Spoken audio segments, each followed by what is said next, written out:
There's a shocking new international investigation that's been carried out by researchers using Chinese language documents, which suggest that in the Xinjiang province of China, more than 1.8 million people have been put in concentration camps, and that an entire population, the entire Uighur Muslim population of China, is being subjected to very excessive birth control measures in a bid by the Chinese government on reducing the reproductive rates of the Uighur women.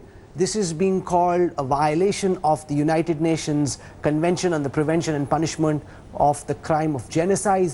International probes are being asked for. The researcher leading this investigation is Dr. Adrian Zenz. He's a senior fellow in China studies at the Victims of Communism Memorial Foundation, a leading German anthropologist who researches the excesses of the Chinese government in Tibet and Xinjiang. He's joining us live on this broadcast. We'll be talking to him about his eye-opening international research about the excesses of the Chinese government in this restive province. But before I get started, I want to show you what this international investigation put out by the Associated Press really demonstrates about what's happening in this one province of China, where a massive effort is being made, a forced effort to try and reduce the number of Muslim children. Here's a report. Allahu Akbar, Allahu Akbar, Allahu Akbar,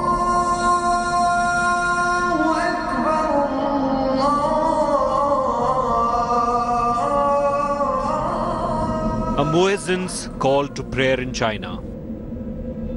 But the Muslim voice is vanishing rapidly in the communist nation.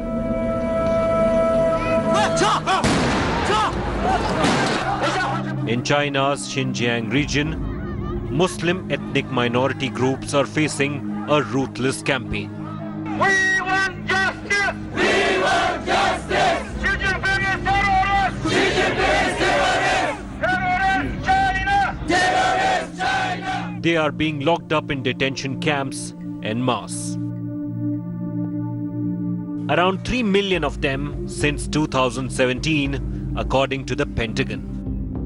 A chilling crackdown aimed at eradicating Islamic identity and Muslim population growth in China's Xinjiang. Set up by President Xi Jinping himself. The detention centers are being used to sterilize Muslim inmates and indoctrinate them into becoming loyal supporters of the communist regime.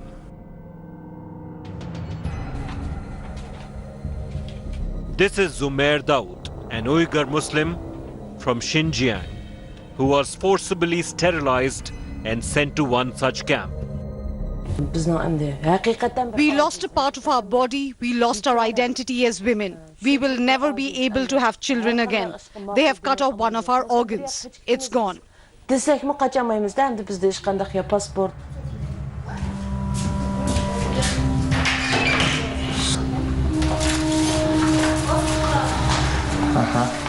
Another Uighur woman, Gulnar, was fined and threatened for having 3 children. Her husband has already served time in detention. A German researcher, Adrian Zenz, has exposed China's anti-Muslim atrocities in Xinjiang. In his data-driven report, he explained how Uighur women are treated if they refuse to abort pregnancies. We are talking the mass forced insertion of intrauterine contraceptive devices. We are talking threats of internment for those who violate birth control policies. We are talking detailed population information systems, mass physical exams, mass pregnancy checks, and now evidence of mass forced sterilization of females. The repressive policy has led to a dramatic fall in Xinjiang's Uighur population. Allahu Akbar, Allahu Akbar. Surveillance cameras on the streets monitor people's faces. If found wearing veils or long beards, Muslim men and women could be sent to detention camps. Outside access to these centers is forbidden. But satellite images from Australian Strategic Policy Institute show they have been growing at an alarming pace.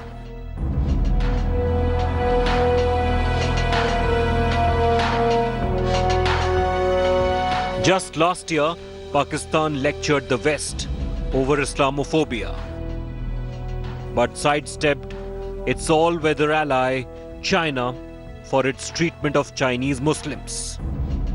There are 1.3 billion Muslims in this world.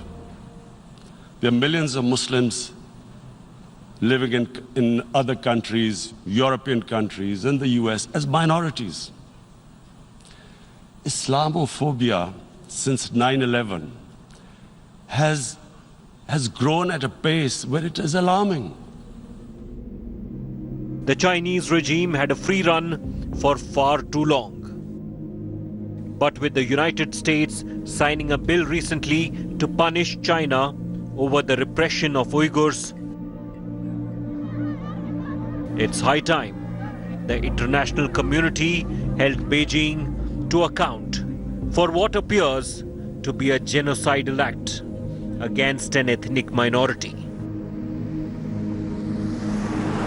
Bureau Report, India Today. Joining us live and exclusive at this time is Dr. Adrian Zenz. Dr. Zenz is a leading German anthropologist. He's a senior fellow in China Studies at the Victims of Communism Memorial Foundation. He researches Xinjiang and Tibet and is one of the world's leading scholars on the People's Republic of China government policies towards Tibet and Xinjiang. Dr. Zenz, welcome to India Today. And I must compliment you for the report that you've so painstakingly put together, which demonstrates how members of the Uyghur community are being ostracized and birth rates are being suppressed in the entire Xinjiang province. Can you start by explaining to everyone who's watching you on India Today at this time how you went about your research, how do you know what you're saying is authentic, and what are your key findings? My research is about a systematic government campaign to suppress births and to depress population growth among the predominantly Turkic and Muslim ethnic minorities in China's northwestern province of Xinjiang. This province has been subject to an unprecedented campaign of internment, sending between 1 and 2 million adults into internment camps in order to indoctrinate them. Now, government statistics from last year already indicated a significant drop in birth rates and population growth rates in 2018. And initially, the thought was that this could have been due to the police state conditions and the security crackdown and the internment of so many adults in the population. However, my research uncovered significant additional evidence based on government documents, notably family planning budgets, family planning reports, policy documents, government data and statistics from government websites on very different administrative levels. This evidence points towards a systematic policy and campaign of subjecting Muslim minorities who have too many children to internment camps, punishing them with internment, punishing them draconically with all kinds of other consequences, subjecting at least 80% of women of reproductive age to long-term effective birth control surgery, which typically consists of either placing intrauterine contraceptive devices or sterilization. And the perhaps most shocking finding is data from 2 particular Uyghur minority counties. These documents prove and show that for 2019, these counties had very specific targets of how many thousand minority women were to be sterilized. Can you try and explain to our viewers who don't follow the Uyghur situation so closely Why is it that you believe that the Communist Party of China, through its administrative arms, are trying to get Muslim women to reduce the number of children they produce, even if this is being done forcibly? What's the larger game plan you believe that at play, and why? The larger game plan is that the region of Xinjiang is geopolitically strategic, has always been, bordering 8 countries in Central Asia, from Pakistan to Central Asian countries to Russia to Mongolia. But in 2012 and 13, with the onset of the Xi Jinping's Belt and Road campaign, the geopolitical significance of Xinjiang increased dramatically. Now, to understand the historical context, the Uighur, the Kazakh, and the Kyrgyz people are a Central Asian people, a Turkic minorities, predominantly Muslim, in contrast to the Han Chinese majority, speaking different language, having different customs and cultural habits. In 1949, Mao Zedong invaded the area with his armies and integrated this region into China. Ever since then, there has been conflict and restiveness between the Han majority and the Uyghurs. The Han responded by sending millions of Han Chinese settlers into the region, driving up Han population growth rates and the Han population share to very high levels. However, the Uyghur population has consistently had higher birth rates than the Han majority, and the Chinese government has found the Uyghur population very difficult to control. Now, in the context of the most recent dramatic security crackdown, which started in 2014 after Uyghur separatists and Uyghur resistance launched violent attacks against Han Chinese in Kunming at the train station, in Beijing at the Tiananmen Square with a car bomb. The Chinese government responded draconically, setting up a police state, and then starting in 2017, sending hundreds of thousands, over 1 million Uyghurs and Kazakhs into internment camps. This most recent sterilization campaign can be understood as an effort to subjugate the Uyghurs, to bring them under control, to assert control over a population that has been growing faster, harder to track down, and harder to control culturally and spiritually. And the most recent policies are also, I believe, a strategy, unfortunately, of ethno-racial domination, because the birth control, the dramatic suppression of births among the Uyghurs, has coincided with an increase of over 2 million incoming Han Chinese settlers in the region since 2015. You say in your report that what the Chinese government is doing in Xinjiang meets the criteria for genocide as defined by the United Nations Convention, the Prevention and Punishment of the Crime of Genocide. Can you explain why you believe that this forcible internment in these concentration camps and their forced sterilization is, in your view, akin to genocide? Now, this is simply a matter of taking the 5 criteria set out in the United Nations Convention for the punishment of and definition of the crime of genocide, and comparing it to my research findings. Now, I did not set out researching, trying to prove that China is committing genocide.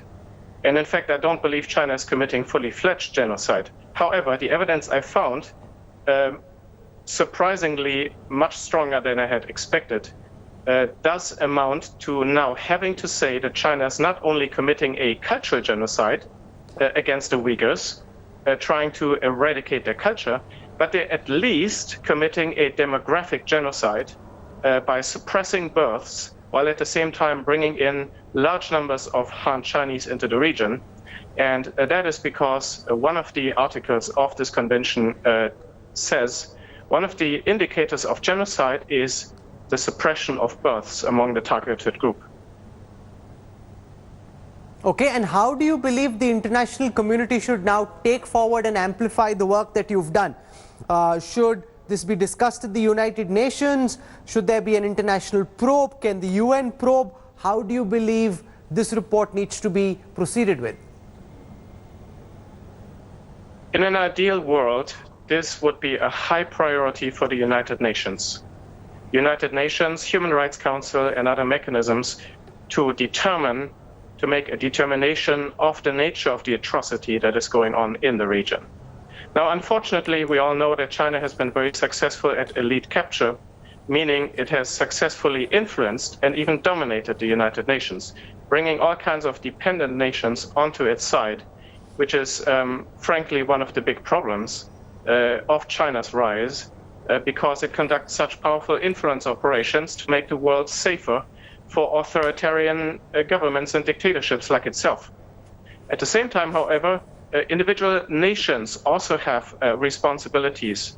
Nations have a responsibility towards the prevention of genocide on the planet, even if it's not within their boundaries. And therefore, there's also a real now moral obligation for national governments to look at the evidence, to carefully examine it, make a legal determination, and arrive at a conclusion. It's not up to me to do this. I'm an academic, I'm a researcher. I uncover evidence, I systematically present and analyze it in context with objectivity.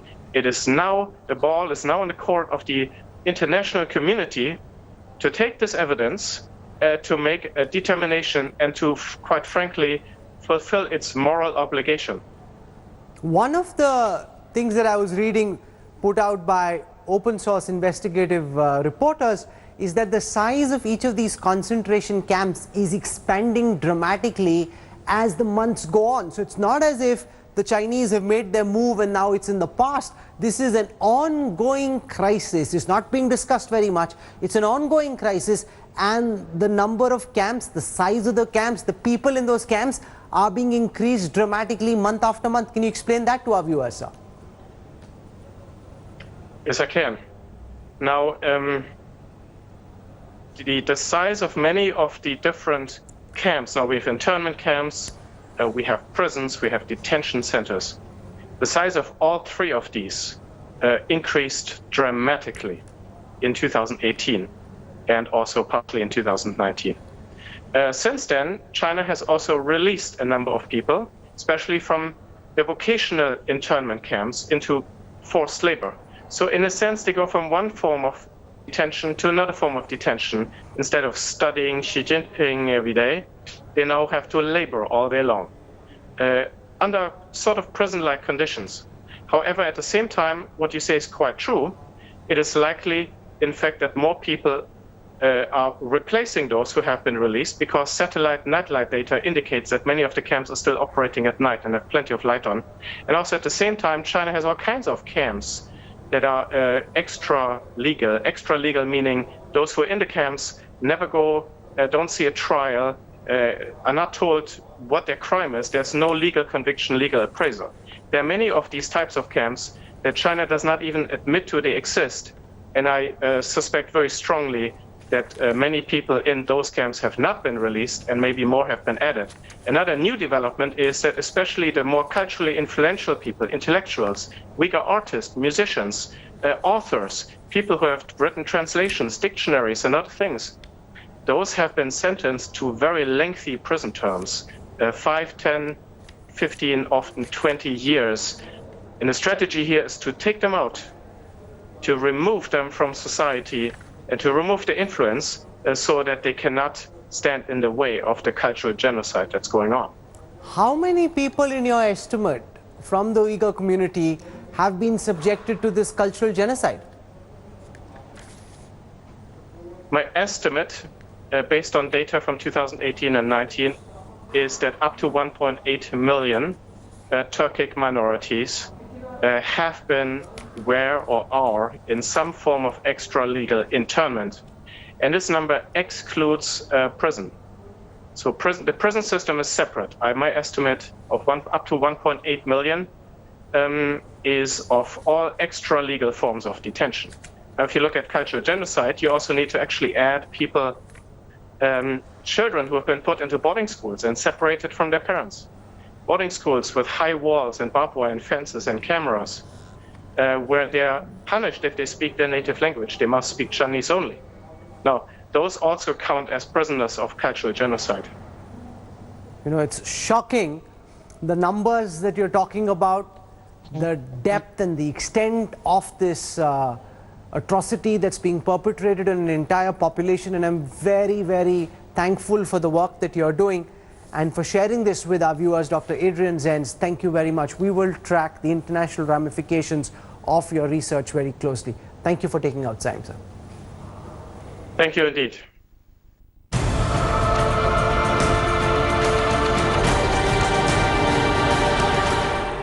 Hello everyone, this is Rahul Kanwal here. Hope you enjoyed this video. For the latest news and analysis, like and subscribe the India Today YouTube channel, and don't forget to press the bell icon to stay updated.